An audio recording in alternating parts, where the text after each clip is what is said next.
Let's begin with Pope Francis. The Pope has now landed in Baghdad for his historic tour of the war-ravaged nation Iraq. Iraqis have nonetheless gathered near Baghdad's international airport to welcome Pope Francis upon his arrival in Iraq. What you are seeing are the latest visuals of Pope Francis arriving in Baghdad. Now, the Supreme Pontiff is welcomed by Iraqi Prime Minister Mustafa al-Kadhimi, representatives and members of Iraq's Christian community. This marks the beginning of a historical Iraq tour for Pope Francis. Pope Francis will then receive an official welcome ceremony at Baghdad's presidential palace, which should be happening in some time from now. He will also hold a speech and meeting with Iraqi authorities, civil society and the diplomatic corps in the hall of the presidential palace. And this meeting will be followed by a reception in the private office of Iraqi President Barham Saleh. The papal will kickstart his tour with his visit to the Syro-Catholic Cathedral of Our Lady of Salvation in Baghdad, where at least 55 people were killed back in 2010 after having been taken hostage by Al-Qaeda.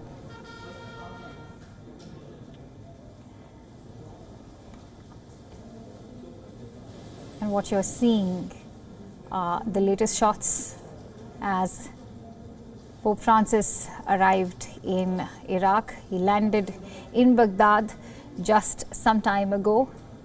And it is this visit which has made him what is believed to be the first head of the Roman Catholic Church to visit Iraq. He's made this visit brushing aside coronavirus concerns. And the visit is specifically aimed at rallying the fading Christian community.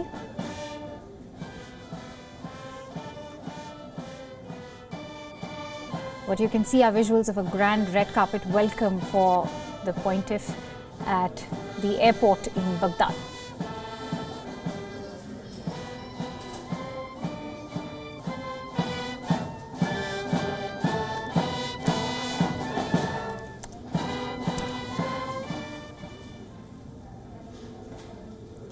And what you can see over here are visuals of Pope Francis, the motorcade,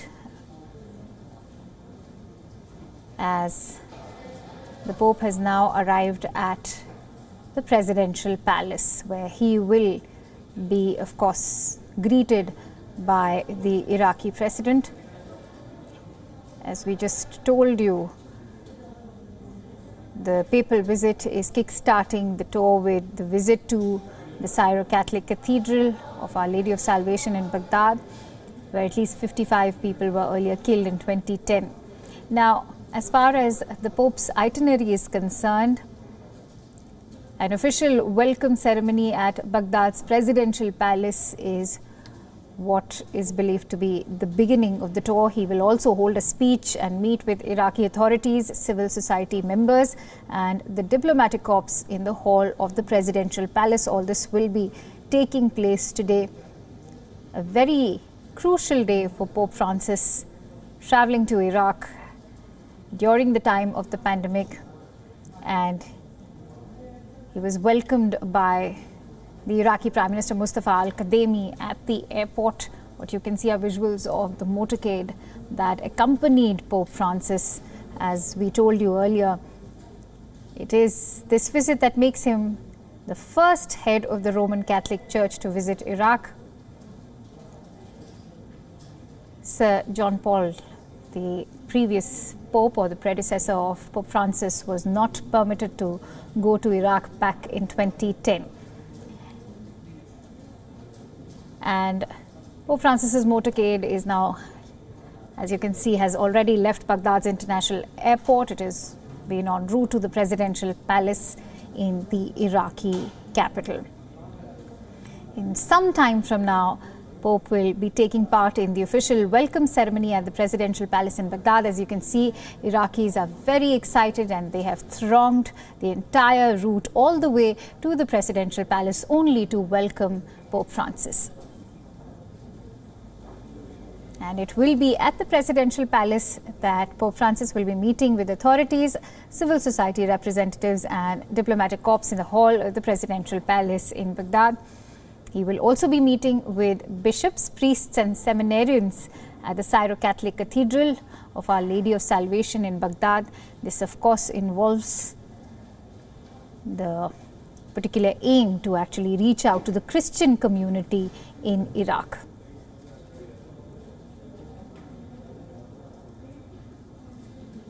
And while Pope's visit is to overview Christianity in Iraq, it's important to highlight the fact that the Pope will also be traveling from Abraham's birthplace to Iraq's last Christian enclaves. As we informed you earlier, he will be visiting the historic place of Or, which is also part of the itinerary.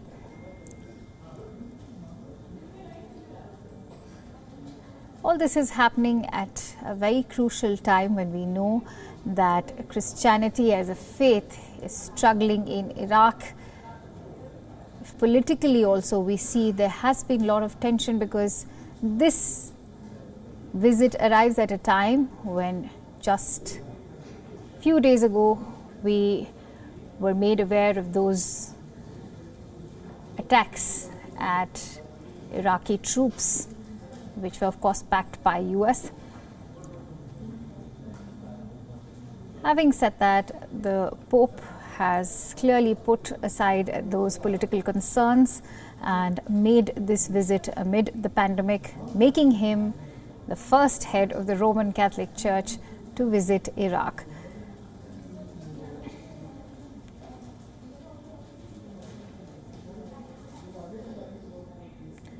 It's the first trip that Pope Francis has embarked on since the pandemic swept the world. This is, of course, for Pope Francis, it is the first trip during the pandemic and the first time a head of the Roman Catholic Church is believed to have visited the country. The journey, of course, promises to be rich in symbolism as it is fraught with risk.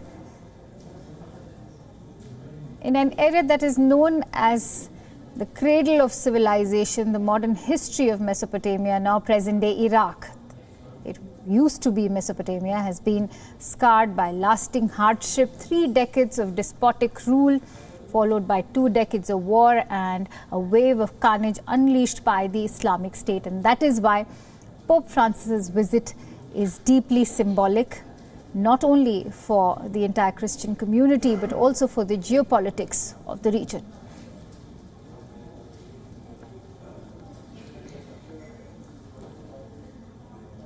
Now, Pope Francis is, of course, on a 4-day visit to Iraq. During this historic visit, here's what you can expect. The head of the Catholic Church will pay a visit to the cities that were ravaged once by the Islamic State. One such city is Karakosh. People in the region have been waiting eagerly for the Pope's visit. They have made special rare gifts for the head priest, like this gold embroidered scarf. Here's a report. Pulling the golden thread with her frail fingers, Karjia Bakhtar has embroidered a precious prayer shawl as a gift for the most cherished visitor to her Iraqi hometown, Pope Francis. Pope Francis departed Rome on Friday for his historic visit to Iraq. During the tour, the head of the Catholic Church will visit the Iraqi town of Karakosh, one of Iraq's oldest Christian cities. Anticipating the visit, Bakhtar started working on the shawl 2 months ago. She worked alongside other Christians to make this one-of-a-kind gift for the Pope. The 2-meter stole is entirely locally produced. Everything from the checkered red and black fabric to the Syriac prayers is hand-stitched. It was designed by Yamarako, the priest at the Al Tahira Church in Karakosh. The shawl is embedded with Christian emblems, illustrated in Syriac, a dialect of the language spoken by Jesus Christ. We chose the emblem of the palm tree front because it is a symbol of our country, Iraq, the palm. This is also part of Baghdad's heritage, certainly of Nineveh Plains heritage and the city of Nineveh.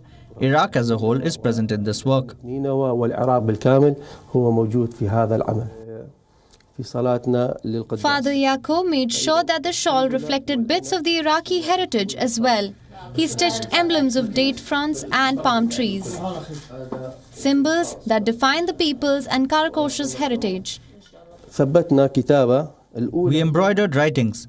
The first one is the Our Father prayer, which is written entirely in Syriac using Syriac calligraphy, the entire prayer of Our Father in Heaven. And on the second side, also written in Syriac with Syriac calligraphy, is the Hail Mary prayer. In 2014, the ISIS largely destroyed Karakosh. They spilled blood, took innocent lives and destroyed the historic churches in the city. In the last few years, residents of Karakosh have started rebuilding their city in an attempt to piece back their lives, culture and heritage. Bureau Report, WION, World is One. WION is now available in your country. Download the app now. Get all the news on the move.